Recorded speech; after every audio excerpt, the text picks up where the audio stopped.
last day of 9.1 today. Today we are just going to be primarily focused on summations for 9.1c. So this time, let's work backwards. Let's say we were given a set of parameters. So let's say we have 2 over 9 plus 1 plus 2 over 9 plus 2 plus 2 over 9 plus 3, and then dot dot dot. It goes all the way to 2 over 9 plus 15. Well, let's start with the summation sign, and let's start with I, and let's say I equals 1. So let's start with I equals 1, and we need to find out what it goes to. Well, if we start here and we assume this one is 1, I can see that there's a 1 there, and we want to look at the things that repeat. I noticed that the 2 repeats, so I think that's going to stay the same, and the 9 repeats, so that's going to stay the same. I think it just adds I. But here it ends all the way up at 15, so that tells me that my last digit needs to be 15. So on top of the epsilon or summation sign, we need a 15, like so. Moving on further, let's say we have a different type. Let's try a different example here. So we had 1 minus 1/2 plus 1/4 minus 1/8 plus dot dot dot minus 1/32. Well, here, remember, as we talked about a couple of days ago, we have alternating signs. This hints to the fact that my variable is going to be in the exponent. My variable is going to be in the exponent, and if my variable is going to be positive or negative, will determine the sign of my positive or negative. So let's start here. Let's say my variable starts at, let's say, n equals 0. And, well, let's think about that. 0, anything to a 0 is going to give me a 1. So that doesn't help me much, but I know that it should be n is going to be in my exponent because it alternates signs.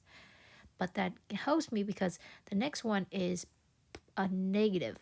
So that means my variable inside needs to be negative because anything negative to one sign will be negative. And I have a 1/2 here, so I imagine it might be a 1/2. I'll just check it out. If I took it to the square, which is here, this is my square here. So then n to the 2 power. So if I did that, it'd be what? 1 divided by 4.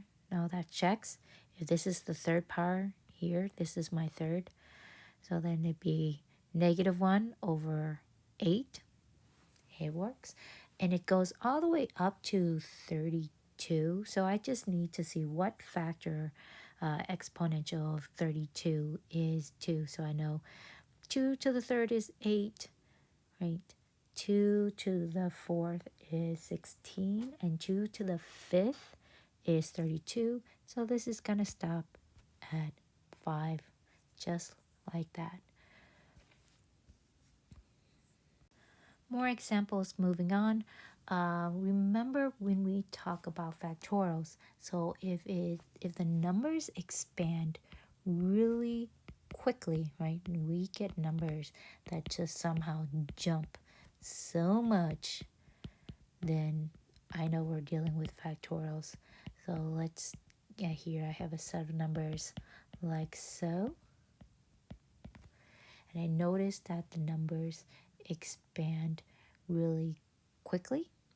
So we're dealing with factorials here. So let's say here we have, let's start with I equals 1. And I want to know what is going on. Notice how 1, well, the I1 matches that I on top. So notice on top, if this is 1 factorial, you just type it into your calculator and kind of check, right? 1 factorial is 1, 2 factorial is 2, 3 factorial is 3 times 2, that makes 6. 4 factorial is 6 times 4, that makes 24. So, and then 5 factorial is 5 times 24, which is 120. So this is going to be I factorial, because as it goes up each one. Now let's see what the denominator is. So I know the numerator is factorial because it increases a lot. The denominator increases, but not as much, right? So I feel like it's going to be, it's not linear because it's increasing by what? 2 and then 4 and then 8. It's kind of doubling each time. So I feel like this is an exponential growth. And if I did 2, I'll try 2 to the exponential growth.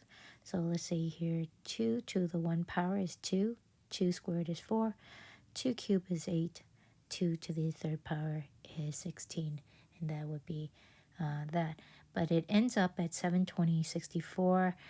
64 is 2 to the 6th power, so imagine this would be 6, so this would be 6 factorial right here.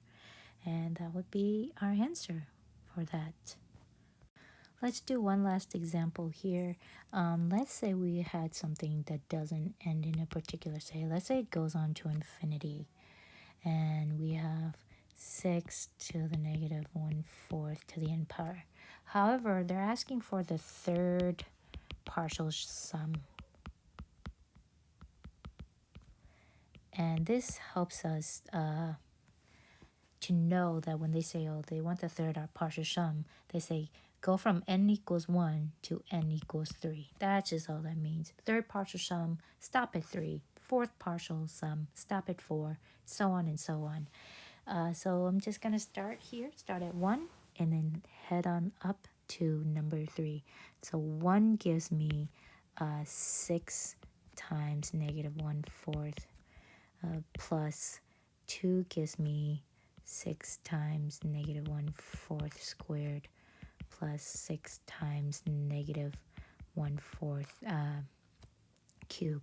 That also says, if I were to punch all this into my calculator here, 6/4, what, that's negative 3/2, negative 3/2 plus, well, we have a plus here because it's being squared.